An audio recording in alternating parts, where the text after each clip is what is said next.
Journal entry for Friday, December 12th, 2025. It's 12/12/25. Those numbers probably don't add up to anything, but there's two 12s, so I'm going to make sure. 6. No. So a few interesting things happened today. Something like a mission or a challenge or a test happens like every day of my life. And today was no exception. Now, of course, a coat I had gotten a while back broke. I put it in the washing machine. I think this was probably more witchcraft too. I put it in the washing machine to wash it with the rest of my laundry. And it came out looking nice and clean. And it had a huge rip in it. So this coat is junk. And this was something I had got at Gabriel Brothers. So it, I guess, was a raincoat. So even though it was thin, it was really warm. And I wear this type of jacket on the bike. Because it just traps heat inside, and you will sweat in it too. But that causes it to smell bad.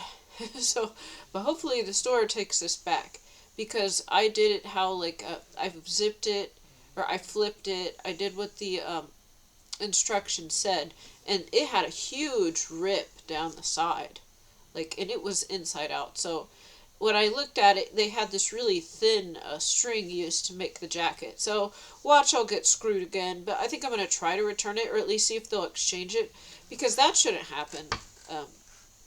That is not supposed to happen. I don't even have money for a lot of things. I was looking for coats that were warm enough to wear on my bike a while back, and stuff like this. This is comfortable in the house. It's not warm enough on the bike. I need something with a shell, so if it snows or if it's damp, it doesn't go through. Plus, the air kind of goes through this type of fabric. So that being like a rain jacket, it actually did make me really warm. And I had another really warm coat, but it's too long, so I can't have something down to my knees because I'm going to be on a bike. So that is a downer. That happened at the laundromat. So I think that could have been more witchcraft.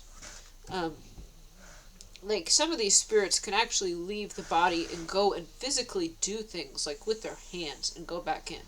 Now, I'm not saying most can, and maybe it takes a lot of energy to do that. It might take a lot of seances or whatever the witches and warlocks do. So that is not your normal spell. You might even have to dig up dead bodies or kill someone to do some of this magic to get the resources for that. So I don't know exactly. I've done a little research into this stuff before, and that is not a normal magic spell. That would require extra sacrifice. But yeah, the spirits can leave. Normally they can't physically move things, but people have all types of experiences. Maybe they are going into my store inventory and misplacing things and stealing it. I wouldn't be surprised at all. With all the trouble I have, I had 2 orders now going missing. One item I just saw a few days ago, and then when I went to get it, it was gone. This is a completely different one. It was gone. And then I went today. I spent 3 hours looking for this thing, and I keep the merchandise in my shed, which is a white steel box, and it is freezing cold. There is no heat in there. So it was like standing outside, except for colder, because it's a metal box. Anyways, I don't know. And there's also no light in there, so I have a lantern I can bring in. Couldn't find the item. This is just another, annoying thing, is that I know I should have that item. I know I've seen it. I thought I just saw it 2 days ago, and then it's gone. So with all the witchcraft done against me, and I was being touched by invisible beings, I wouldn't be surprised if they sent something into my shed and messed with my store inventory. I'm actually very serious about this is what they do. But I'm asking God to protect my business, so at least I won't get a negative feedback, or that if there is a problem, it can be handled in a way that the customer understands and is not too upset. So at this point, if you want to buy from my store, just consider it charity. Like, if there's a problem, it's not me. Like, I've been under spiritual warfare. Like, I've been under attack my whole life. But these last 2 years, they were actually trying to take me down. They had to make it look like I had somewhat of a normal family before. So the types of things they did, it wasn't as obvious, and it wasn't so extreme. But what they've been doing since then is totally nuts. So yeah, they actually probably would send some gin into my shed and steal items, misplace them. Yeah, I don't know what they do, but it happens. Anyways, what happened today? Well, I wrote a few things down. There were attacks today, and yesterday, and I went to YouTube, and there's a bunch of prophecy videos on YouTube, and I see them, and a lot of times I turn on the caption and then I drag the bar. So instead of taking the whole time, like in 10 minutes or so to watch the video, then I double the speed, or I have the captions on, and then I drag it slowly and I read it in just a few seconds. So anyways, they had some videos about like God sending help, God sending an angel, something, and I was hoping it'd be more. I always get my hopes up, and they're like, oh. But I think God sent an angel today, and I actually am not really sure I needed it. I don't even know that I needed it. They probably sent it just in case, because the video said because we don't have any backup in the situation we're in, that God was going to send an angel.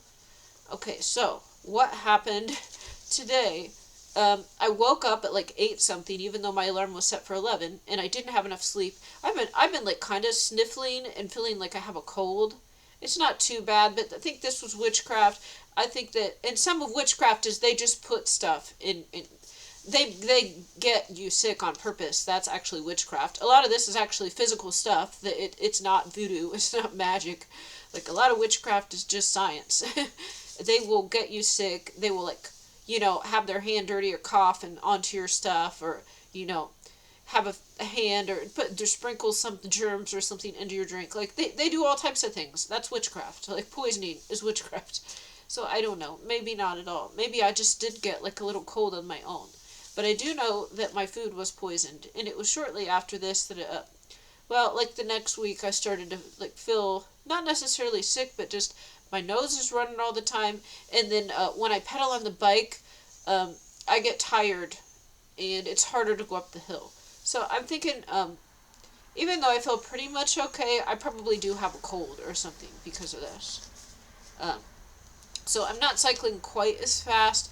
My legs are getting tired a little sooner, and I am sneezing and blowing my nose. But I don't feel awful or anything. But it's been this way for a while now. So my stomach was upset, and then after I got up for a while, I went back to sleep again.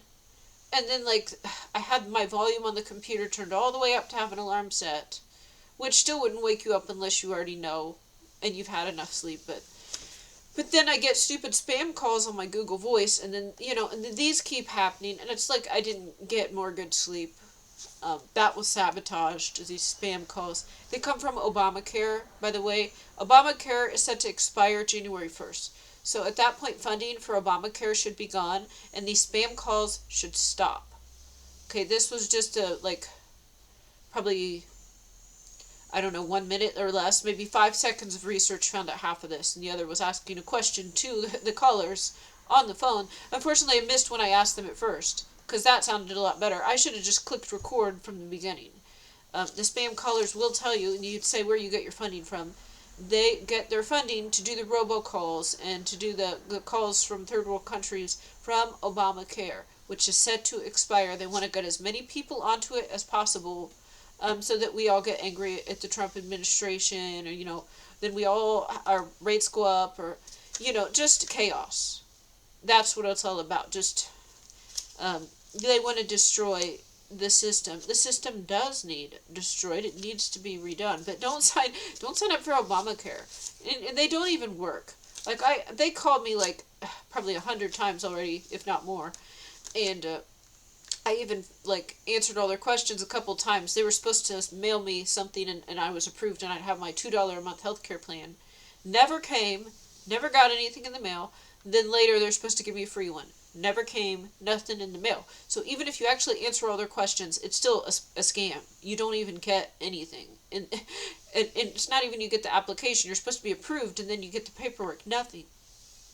Nothing happened except for I wasted my time, which most people probably didn't waste their time because they hung up right away, or they they said a cuss word and then they hung up. And it's sad, these people like in India or something, they're just trying to pay their bills, but and they even were asking at one point, like they were asking me and surely other people as well, like what's going on, and because they didn't want to be upsetting everybody. They didn't understand. They thought they were being told that they were offering a good service, and so they thought that, but actually everyone was cussing at them and hanging up. So then they were trying to get to the bottom of what was going on. It's Obamacare. The Obamacare subsidies run out at the end of 2025. They just want to get as many people on them as possible so they can blame Trump when they don't get the money or the rates go up. Okay, anyways. So, I didn't really get much more sleep, maybe a few minutes or something. Got up, and then I biked to the soup kitchen to get my food, even though I'm not hungry when I first wake up, and I never have been. This is a mission, so I gotta do my missions from the Lord.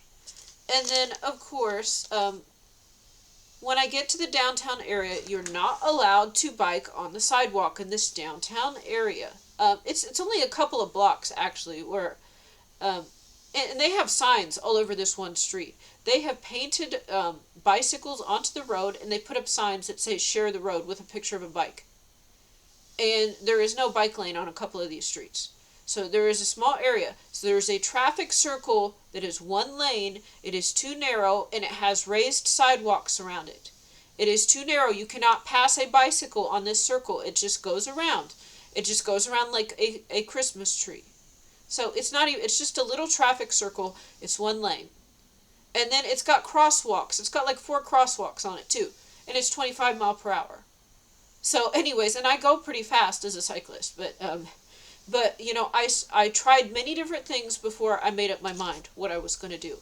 I tried to stay over and there's a short period of time before you go into the circle and let people go over. But then there'd be like 5 or 6 cars, and then they're coming up, and I can't merge, and I can't get back in, and they're getting so close to me, it's not safe. So then, this is ridiculous. They have signs all over this area. We are not allowed to bike on the sidewalk here, because this is where the stores and things are, and they don't want people coming out of the shops, and they also have a thing where you can buy a cup of alcohol, you can drink beer and walk around this area. They don't want bicycles on the sidewalk here, because the store doors open up onto the sidewalk. And I understand, and it's a very small area. But anyways, there is a traffic circle here. This is the showdown, and then there's a couple of blocks on the way to this traffic circle. And there is no bike lane here. It's basically one lane without enough room to pass a bicycle. And then there's parking on the one side. So there's parking spaces, one lane. And there is a sign that says share the road and a picture of a bike. And so, and then each block has a the traffic light, and they change really quickly. So this is a small town. There's crosswalks all over. You really should just be going like 10 or 15 miles per hour here. It kind of reminds me of like Easton Shopping Center or something. But anyways, so then I turn onto this road where I go through this traffic circle, and then I will hit the road where the soup kitchen is. Because there's also a bunch of weird one-ways. The sidewalks, some of them are clear, some of them are slippery. Some of them have ice, some of them have snow. So, in that circumstance, I do not bike on the sidewalk. It is not safe. When the sidewalk is slippery, I will bike on the road. But actually, in this specific area, you're not allowed to cycle on the sidewalk. So then I turned onto this road, and then I hit a red light. So then, so basically my street goes uphill until it reaches the downtown area. Then I turn right onto Main Street. And then I go down a block to the red light, and I stop, and I wait there like a minute. And it wasn't red too long, but then one car comes up behind me. And I'm thinking this was CIA or Fed or something. And I'll tell you why I think it's CIA or Fed. because it was a really nice looking car. It looked expensive. It was all black. You couldn't see in the windows. So it looked like an expensive, nice car. And it was sent right after me to target me. The enemy sent this. And normally, like normal witches and warlocks and people in the covens, these are like homeless people and addicts and people that were abused as children. That's not what this is. So that when you see the CIA ops, their operatives coming after people, it's more like this. So what they did. So anyways, then I turned right onto Main Street, and then went down a block and stopped at the red light. And then after, I don't know, 10 seconds or so, one car comes up behind me, and it stops. Then the light turns green, and then I start going. I think I've got one block then until this traffic circle. Just one short little block. And there's shops on both sides, and there's parking, and there's crosswalks just all over. You're supposed to be going slow here, because this is the downtown area. Now, I'm in the center of the lane, as there is no room. You can't get over to this side, because there's not enough room. Like, a lot of roads, you can kind of go towards the berm, and a car can get around you. These few blocks, there is no room to get around someone. So, and it actually says, they painted a bicycle on the middle of the road and put arrows, just to make sure, bikes stay on. And so I am fighting for cyclists here. So this car, then I'm staying in the center. This car comes, and it goes into the ongoing traffic lane. They speed up really fast, go into the oncoming traffic to get around me, and then they're still too close to me. You're supposed to have 3 feet. And then they zip in front of me, and then they stop, or they go real slow.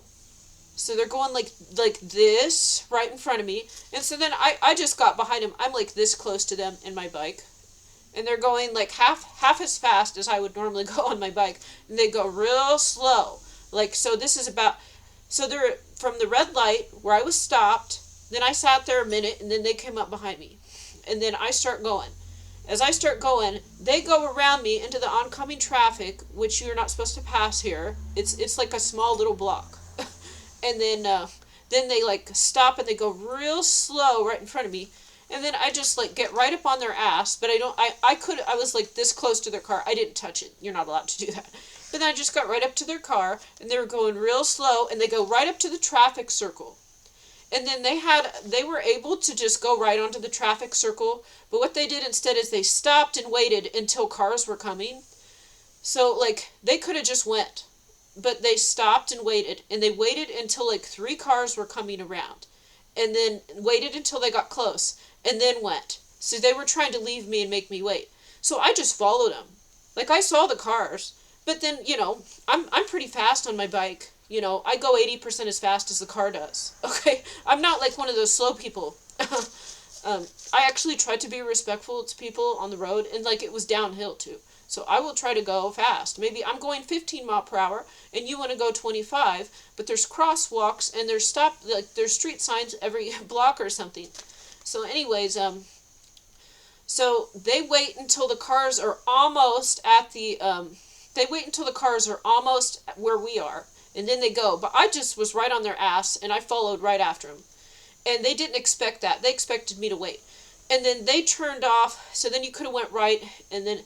So we got on this side, could have went this way, and that way. So basically, I go all the way around to turn left. You have to go all the way around to do a left turn on the traffic circle.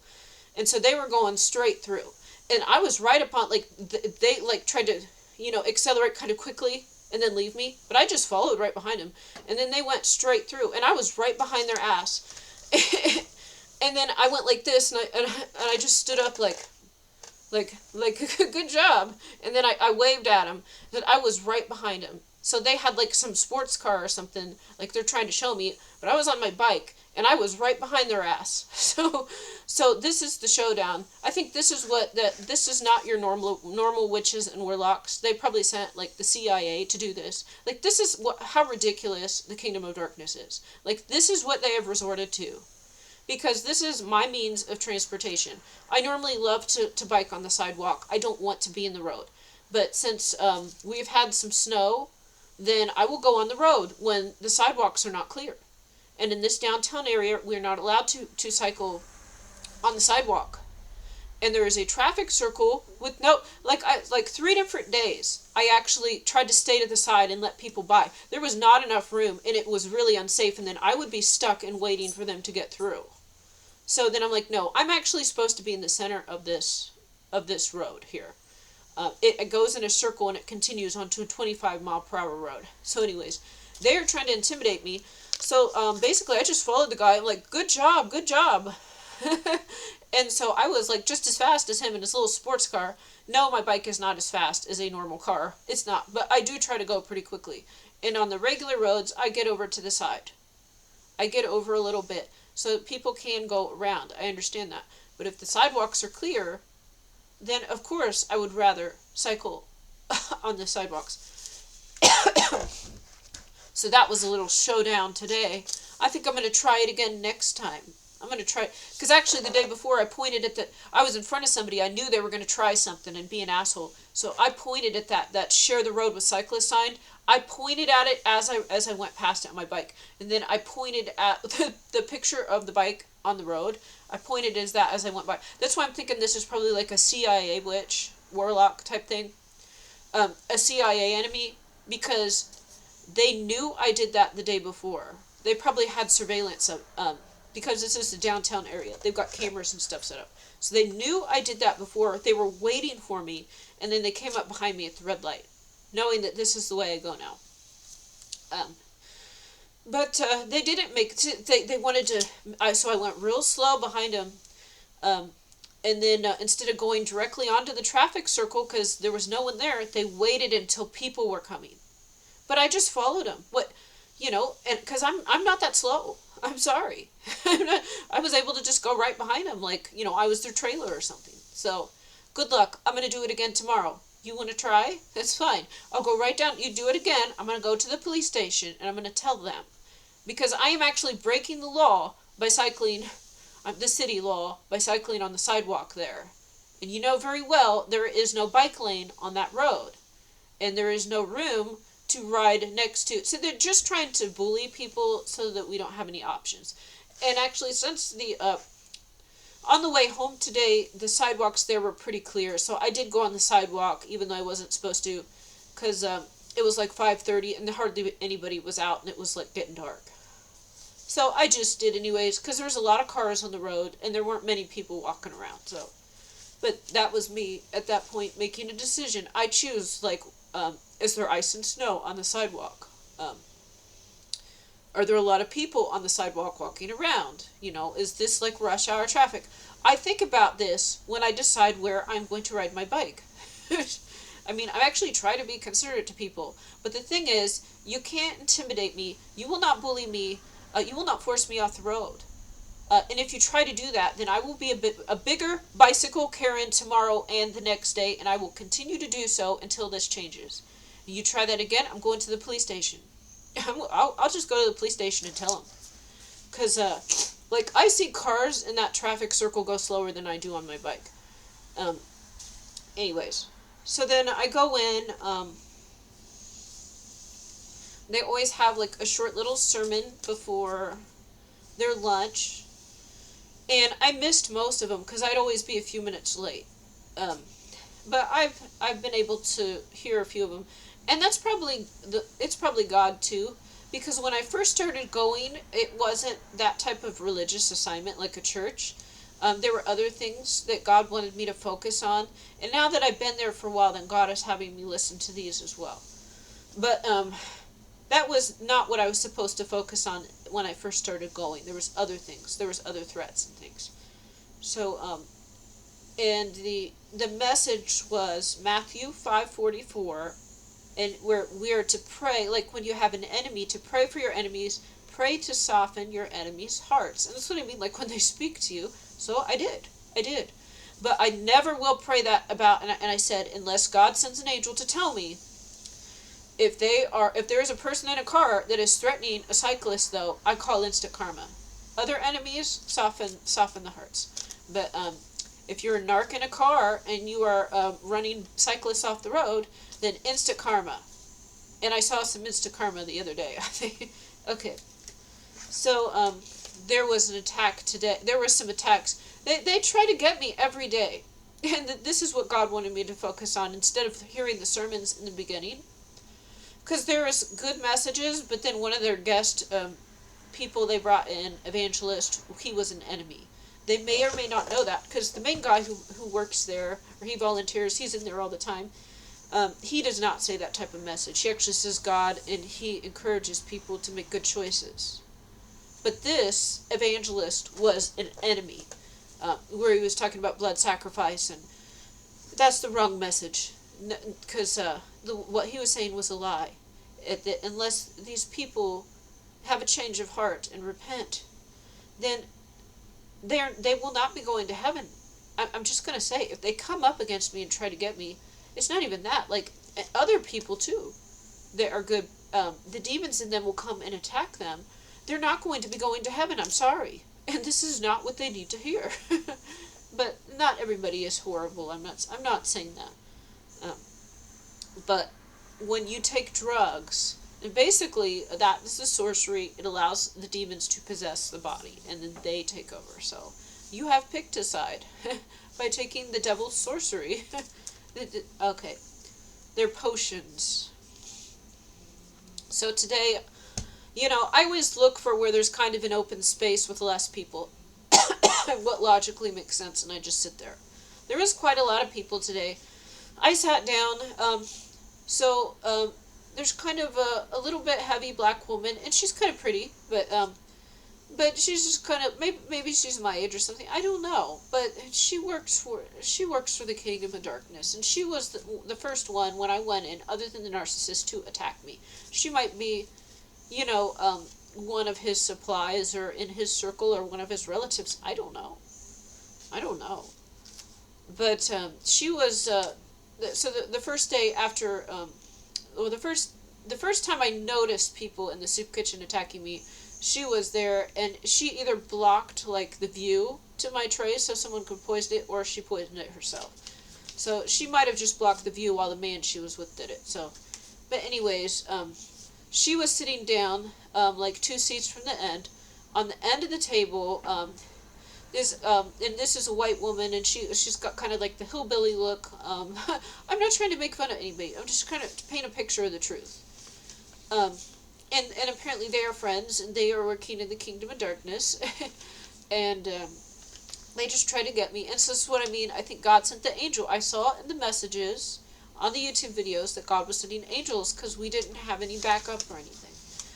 So then this woman, who normally doesn't yell and rant, okay, so this kind of, the hillbilly looking woman, and she's a little bigger too.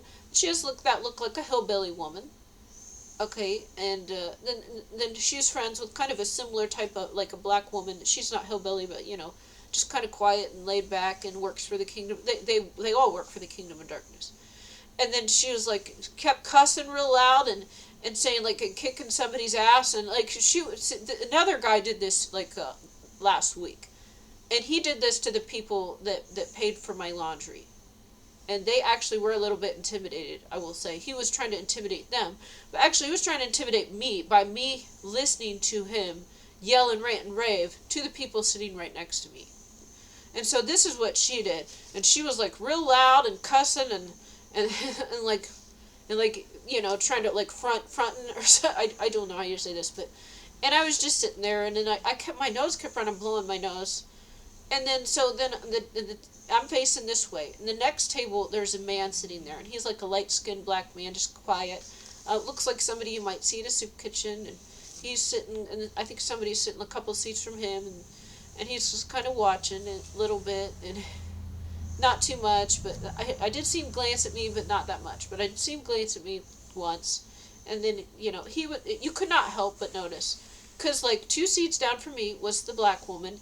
And then there was the end of the table where the white woman was sitting, the hillbilly woman. She was like cussing and talking about, or she was saying, what are you looking at? What are you looking at? And she was getting up and being aggressive. And this doesn't scare me. It was kind of funny. But then she said something real loud and got up and started walking. And then I went to like take a peek to see what she was walking towards. Not because I was afraid, but I was curious.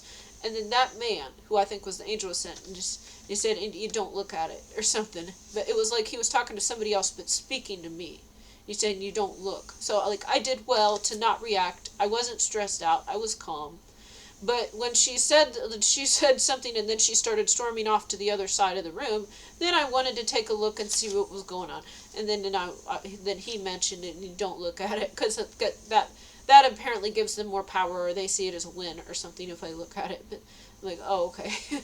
And it was all fake to try to scare me, I guess, so that I don't come back to the soup kitchen or something. So, but I wasn't. Like right before this person like zips around me and then like brakes and like goes real slow in their car, and then tries to make me like get stuck behind like 3 different cars going around the traffic circle. And I just followed them, and I don't flip people off. I'm a warrior for God, but I stand my ground. That's right, I stand my ground. I give them thumbs up, and the last time somebody, like, they were honking, I do the thumbs up, and I go like this, and I get up, like, and sometimes they zip right around me, and then the light turns red, and then I'm, like, kind of stuck there, and so then I go behind them, and I go like this, I'm like, good job. I do this, I don't care, I'm a bike Karen, because these people, they honk at you, they try to run you off the road, they zip by you, like, God is protecting me. If God wasn't, they probably would have killed me 5 times over. I'm just gonna say, the way these people are. They're probably all narcissists. So anyways, then there was also a man who said, oh, can I sit with you? He knew these 2 women. He comes and he sits. The woman, the black woman is 2 seats down from me. And she's really close to me because I had a seat with my bag on it in between us. And so I'd have to take napkins out to keep blowing my nose. And I'd like I'd turn away from, because I didn't want to cough. Or I wasn't really coughing. I didn't want to sneeze or blow my nose onto anyone. So I turned away, because I always would do that.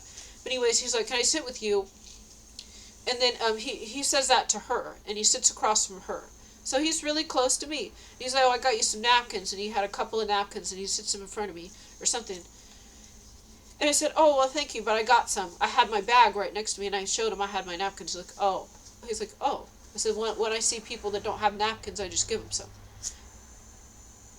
You are busted. He was busted. He was trying to curse me again. Now this man I don't remember seeing before. He knew both of them. They were both trying to get me in their little ways that they're allowed. So the hillbilly woman was like cussing and like, what are you looking at? And just trying to make me uncomfortable so that I shy away and leave. Like if you might see a Christian person come in and volunteer at the soup kitchen, or bringing things in and donate, they get kind of intimidated around this type of person. And they don't like it, and they don't want to come back. But they just do this right next to me, and I don't care. I don't give a fuck. I didn't do this to the person on the car. But I do this. I do this. I don't care. That person, like, it was just a car showdown, and actually, like, my heart rate was pretty normal. I actually didn't really get upset or anything. It was later, I'm, like, thinking of how rude that was, but it didn't even, like, this type, like, not this, but they're rude so often that, like, it's to be expected. Any day on the road, or even on the sidewalk, or whatever, on a bicycle, it's just like, you expect something bad will happen. And also, it's me. The entire world attacks me. So that probably makes it worse. Just every day on a bicycle, somebody will mess with you. Somebody messes with me. So then that just happened. And so this woman is, and it wasn't really, it's almost like the way she said it, she could have been talking to me, like, what you looking at, and I know what she was trying to do. Like, the black man who came around, he looked kind of like a gang member or something, like, yeah, there's a lot of people that buy and sell drugs, but, these spirits are really weak. They act aggressive and scary, so, you can rebuke them. But I haven't, because I think, like, I'm not supposed to, I think I'm just supposed to, like, let them do it, and then they can't defeat me. I think that's it. But he tried to give me those napkins. He probably, like, touched his ass crack, and then the napkins, or he coughed on them, or who knows. But they could have just cursed him too. And so when I take it, then I get some type of weird dream, and some spirits coming after me or something. They do this stuff. The spirits aren't going to kill you or anything like that. I'm just saying, like, they will do little things that... They will do little things that make your life worse. So I knew at this point, so many people at the soup kitchen keep trying to give me things, and then he sat the napkins right in front of me. I didn't touch them. I didn't touch him. So then they sat there. He didn't take them back when I showed him in my bag. I'm like, oh, I showed him in my bag that was on the chair. All these napkins. I had like 10 napkins in there. I'm like, see, I don't need them. And he didn't take it back. He left it there. He left it there. And so did I. I can't even pick them up to throw them in the trash. I might be cursed if I do that. Or if they have like, if somebody's sick, like he coughed a little bit. He probably coughed all into it hoping to get me sick. This is something they'll do too. That's witchcraft. If you're sick, you cough into a napkin and then you give it to somebody. Like that's witchcraft. That's what I'm saying. Um, then when it was time to go, this same hillbilly woman, she was ranting and raving again while I'm outside. And then this man, he looks like, um, he's not doing too well, but he comes up on his bike and he's just really, really upset, like kind of middle-aged, he's a white man, middle-aged, like mechanic. And he comes up and he like parks his bike next to where my bike is, and he's talking to there's a few people up front, and he's talking to them. He says, if anyone takes my bike, he said, he said he was a veteran and he had somebody's head in his hand, and he was so upset, like he didn't even lock his bike, he just put it in the rack. And he said, if anyone messes with my bike, and he said, when I was in Vietnam, and I had that, anyways, this man, and he was real loud and talking to people, and he said, I'm dying, I got stage 4 cancer, I'm dying, and he was so upset. He was so upset, instead of crying, he was yelling, but he was really upset. So I'm thinking this is a miracle of God to heal him somehow. They've mentioned in the soup kitchen about our gifts, and they've mentioned healing, so this might be something to try. But you could feel like and hear the emotion. A stage 4 cancer, and then he didn't even lock his bike. He just went in, and he was. And then there was another man standing out there, and he was the one I said that it's like an addict, but he's half good person and half addict, and he's standing out there. So I do like that man, but he's still on drugs. Okay, so half the time he's kind of loopy, but he's nice. He has a good heart. You can see it. And then I asked, like, does he come in here often? And then he told me about him. And that he's a mechanic just nearby, and that he's going to come back. So this might be a mission. But see, while he came through, like right before this happened, then that hillbilly woman was out there cussing again and throwing another fit, and I just ignored it. But see, she was probably trying to get me to hurry and leave and not hear this thing or distract from what he was doing. But no, as soon as he came in and he just put his bike in the rack, and he was like real loud, and because he was so upset. He wasn't threatening. What I'm saying is he was so upset, like he was like in grief or something, thinking he's dying. And so, that's why he just put his his bike in the rack, and he was. So it wasn't that like when she was loud, it was like to intimidate people, but his was like he was just devastated. So it wasn't threatening to other people. So he was probably going to come back. But she was probably sent to try to get me to leave, to not hear this or something. I don't know. I went home. I tried to find, there were 2 items that sold. Still haven't found them. I know I have, I just saw one of them a couple days ago. I thought I did. Now it's missing. But they've been doing witchcraft on me every day, so who knows? Maybe they sent a little gin in and they stole it. I don't, this is nuts. I've searched through things like twice, like, that was disappointing, and now it's Sabbath, so I guess if they want to cancel the order, they can. But, I already just told them, like, because they wanted me to drop the price more, and I said, well, it's a fair price, and I just seen the item, so I'm like, oh, this is good, and then I go to get it, and it's gone. This is what I mean, this is horrible. Went back for dinner to the soup kitchen. I went to the gym real quick after that, and then probably something else happened that I can't remember. Then I went to the gym. They had like rosemary chicken and stuff, and I think more witchcraft was used. They were trying to get me more. So when they said they sent an angel before, it's just, I think it was this man. And he just looked like a regular man, like maybe 50, 60-year-old, maybe 6 foot tall or so, just light-skinned black man, looked like he would be there, you know, he was clean, not, and just sat down, and it was just kind of quiet, you know, while this woman was ranting and raving, and I ignored it most of the time, but then when she got up, I wanted to take a peek, because I was curious, and then he mentioned something like, and don't look at it, but then he was talking to someone else, he said that to me, and then he continued to talk to the other person, so he didn't look at me, but he was talking to somebody else, and then said that in the middle. It made sense, but it was for me to hear. I knew that message was for me.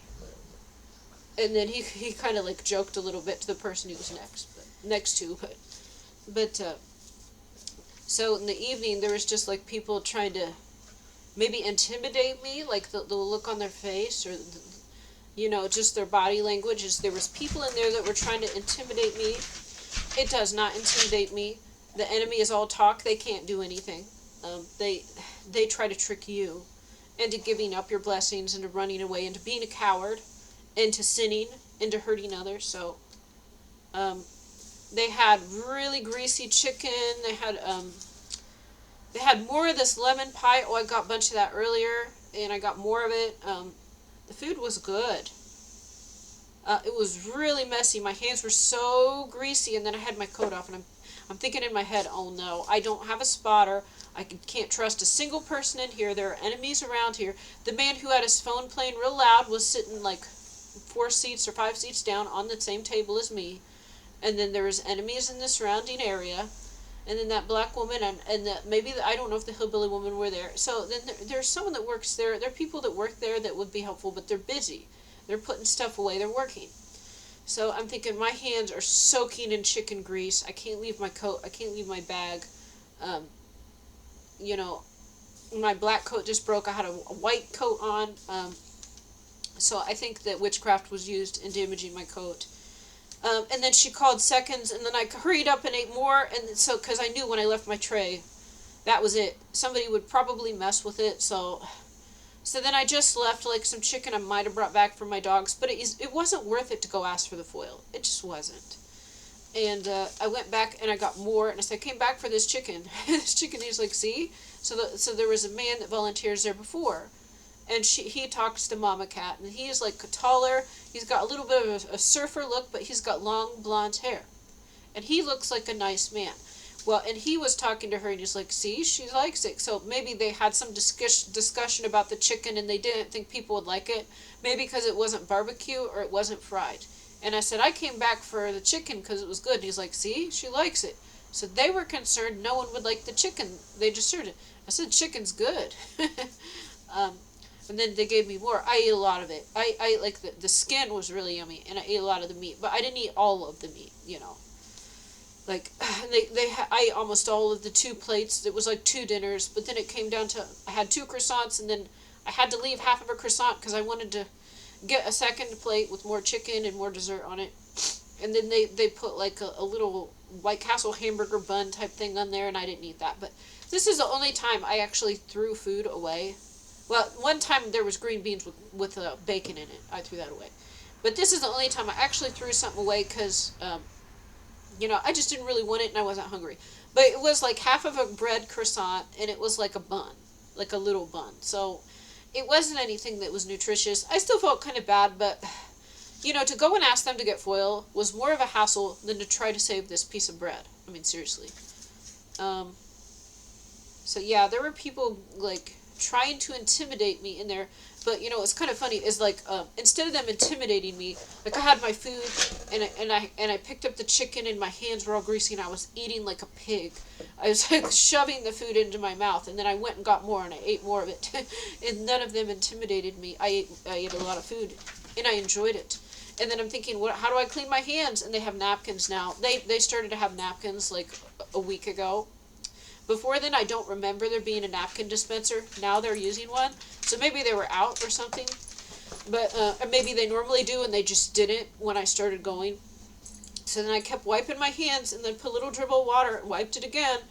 And then when I went to get my seconds plate, I had to leave my water cup. So then I knew I can't drink this. And there was no more cups.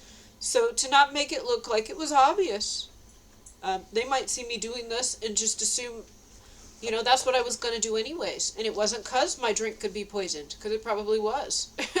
You know, they normally do. So I left my drink on the table unattended. I would be surprised if someone did not put something in it. They probably did. So anyways, I got a little drip of water. So I used dry napkins, then damp napkins. My hands were still a little sticky, but I did not want to go to the bathroom and leave my coat in my bag. It's not a bag with money or anything. I just put like my tissues and my leftovers in it. But people will mess with this stuff. You know, they do nasty things. So I didn't want to leave this and go to another room. Like, they target me. So then I had my cup of water. I went over the trash and I poured half of it on this and this hand. And then I got another napkin. My hands were nice and clean. So God provided a way. And I did not drink that water. And I'm very thirsty now. Then I started to leave on the sidewalk because no one else is walking around in this temperature, in this weather, apparently. It is now Sabbath. So the attacks today were trying to intimidate me, trying to scare me. But right before they tried to do that, somebody on the road, I guess they're trying to show me, don't bike on the road, get over for us. No, I'm not going to, and I didn't even like get upset. I didn't flip them off. I didn't yell. I was just calm. You know, I just expect someone to be an asshole to me on a bike every day of my life. That's just a given. And then I go in there, and I'm doing, I think I did pretty well. And then I think that man was an angel, and he confirmed to me, don't look. Okay, so then the other time when she was outside ranting and raving, she was ranting and raving. It might be like you watching Jerry Springer. That was just on at the laundromat. And so you want to look and see what's going on. But then you lose because there's nothing. That's the thing. There's actually nothing going on. So if you look, you will see nothing. But then you lose. Okay. Yeah, it is Sabbath. I have 2 orders that are not shipped and the items are missing. I've had heavy warfare on me. Yeah, I don't know what's going on here. I've got some plans. We'll see what the enemy is up to next. I will surely make a video about that. So, you know, it's not every day something like this happens, you know, in most people's lives, I would assume. This is every day, just attack after attack. But now I have been noticing or seeing these mini sermons at the soup kitchen. They are better than the sermons at the churches. They are better than the church services that I have seen. There is a more truthful message, at least from this one guy there. The one guy who's in the office area of the soup kitchen. I don't know if he gets paid or not. He goes and gives a sermon. You know, he's a little overweight. He's got a few missing teeth. He seems like, you know, a regular guy. And he apparently, you know, he just keeps to himself or whatever, I imagine. He's always at the soup kitchen. Well, he gives these sermons, and they are better than the churches. And then they've had some people come in, and they have better messages. They are better messages than the churches. And so, like, at first, that wasn't the main reason. But now, God is showing that to me, too. So, who knows what's going on. Restore me! Restore me! My new coat. Well, it wasn't a new coat. I had some coats I bought on Temu last year. I think maybe they look silly now. I don't know. Maybe I'll try one of those on. I had a long one, but that was when I had a car. And now I don't want to bike in that. And then I had some shorter ones. And I don't know if they're warm enough, but, you know, I also don't want something that you sit on at the soup kitchen, because I think some people, like, pee their pants in the chairs. So, for me, I need, like, a cropped coat or something that is warm. So, yeah, I don't know. I don't know what's going on here. I hope for some restoration. I'm going to see my father soon. I haven't seen him in a long time. He was involved in taking my children away from me, but they chose to join the kingdom of darkness, but they were minors, and they were put in a bad situation, and witchcraft was used against them. They didn't stand a chance, and also this was God's plan for them, so they'll probably be prodigals. But he was involved also in taking them away, and now he is alone. So I don't know. I don't know what's going on. I would love if he could repent, and I would be happy if he actually cared, because at this point I don't know. But if this is a chance to reconnect or say goodbye forever, I don't know. I thought I'm supposed to not talk to these people ever again. And I stopped talking to them. But then I just gave my dogs a treat. I just gave them some chicken from the soup kitchen, washed my hands, And then the phone rang, and I started walking towards it. I didn't see who it was, and I just felt like I'm probably just going to answer this. That's the feeling I had. And then I saw it was my father. And even though I decided before I'm not going to answer it, and on the way to get the phone, I thought, I'll get it. Because it was a good time. I just ate. I just gave my dogs a treat. I was about to go sit down, and it was ringing. And I said, I'll answer it. So I don't know. Hopefully this is good news. But, sometimes is that me being disobedient to God to even think that that's possible? I don't know. Okay, thanks for watching. God bless you all.